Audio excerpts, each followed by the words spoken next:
పల్నాడు జిల్లా మాచర్ల నియోజకవర్గం రెంటాలలో పోలింగ్ సమయంలో జరిగిన దాడిలో గాయపడిన మంజుల గుంటూరు ఆసుపత్రిలో చికిత్స పొందుతోంది. వైసీపీ ఎమ్మెల్యే పిన్నెల్లి బంధువైన మంజుల టీడీపీ ఏజెంట్లతో కలిసి పోలింగ్ రోజున వెళ్లడంతో ఆమెపై కత్తులతో దాడులు చేశారు.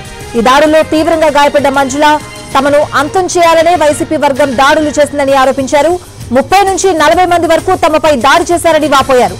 గెలుస్తామని నమ్మకం ఉన్నప్పుడు దాడులు చేయడం ఎందుకంటూ ప్రశ్నించారామె.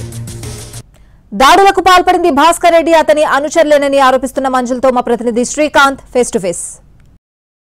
సార్వత్రిక ఎన్నికల నేపథ్యంలో పల్నాడు అట్టుడుగుతా ఉంది.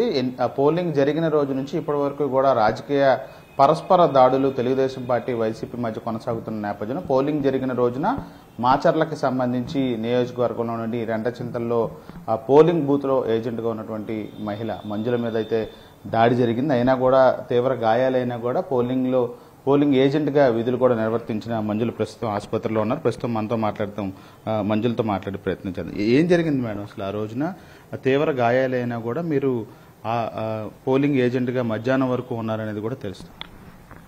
మధ్యాహ్నం అంటే పోలింగ్ బూత్లో అయితే నేను లేను, కాకపోతే ఈ స్టేట్మెంట్ ఇవ్వాలి, ఈ దెబ్బలు అందరికి తెలియాలనే మటుకి ఎలక్షన్ బూత్ల ముందు మటుకి నిలబడ్డా. నేను మధ్యాహ్నం నుంచి ఎలక్షన్ కరెక్ట్గా జరిగింది. మా వారు ఏజెంట్లు అందరినీ కొట్టారు. అప్పటికే వాళ్ళు సీరియస్గా ఉండి హాస్పిటల్ తీసుకొచ్చారు, మార్నింగే తీసుకొచ్చారు.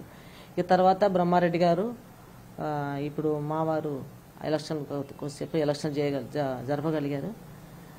ఇక నేను మటుకి ఉన్న ఒక 2 hours అక్కడే ఉన్నానండి. ఇక తర్వాత స్టేట్మెంట్ గురించి గవర్నమెంట్ హాస్పిటల్ వచ్చి కుట్లు వేయించుకొని తర్వాత మళ్ళీ ఊర్లోకి వెళ్ళిపోయి నిన్న మార్నింగ్ మళ్ళీ హాస్పిటల్కి వచ్చి అడ్మిట్ అయ్యానండి.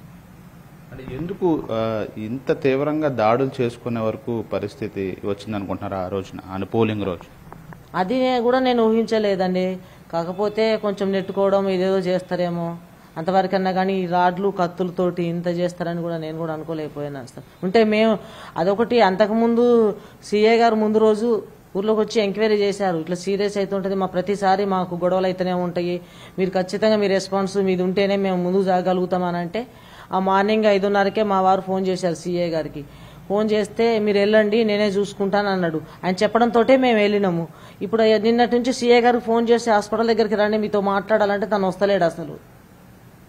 తన వల్లనే కదా ఇప్పుడు మేము వెళ్ళింది, తనే కదా ధైర్యం చెప్పింది మాకు.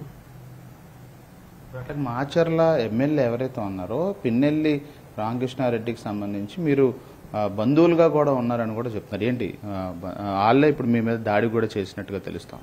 ఇక ఆయన అంటే మనం అనలేదు కదండి, వాళ్ళ మీద అంటే ఆయన వర్గం వైసీపీ వాళ్ళే అనేది కదా. వాళ్ళ నుంచే మాకు గొడవలు అవుతుంటాయి. కానీ ఇంతకు ముందు మేము బంధువుల సంగతి తెలిసినా గానీ మా జోలికైతే వాళ్ళు వచ్చేవాళ్ళు కాదు. కాకపోతే మా సైడు మా మర్దినైనా మా బావని వాళ్ళని అటాక్ చేసేవాళ్ళు, ఏదో ఒక చిన్న గొడవ చేసేవాళ్ళు. కానీ మా మీద పూర్తిగా ఇప్పుడైనా కానీ ఈ టైంలో మరి ఎందుకు చేసుకున్నారో కూడా నాకు అర్థమైతలేదు. వాళ్ళందరికీ తెలుసు, వాళ్ళ బంధువుల సంగతి కూడా వాళ్ళందరికీ తెలుసు. ఇంత పెద్ద ఎత్తున దాడి జరుగుద్దని కూడా ఊహించలేదు. నేరుగా కత్తులతో రాడ్లతో అంతం చేయాలనే ఉద్దేశంతోనే దాడి చేసినట్టుగా అయితే భావిస్తున్నట్టుగా అయితే మంజులు చెప్తున్నారు. అదేవిధంగా పిన్నెల్లి రామకృష్ణారెడ్డికి బంధువులమైన మేము గతంలో తమ మీద ఎటువంటి దాడులు జరగలేదు, రాజకీయ విభేదాలున్నా ఈసారి మాత్రం ఈ విధంగా దాడులకి పాల్పడ్డారని చెప్పి అయితే మంజులు చెప్తున్నారు.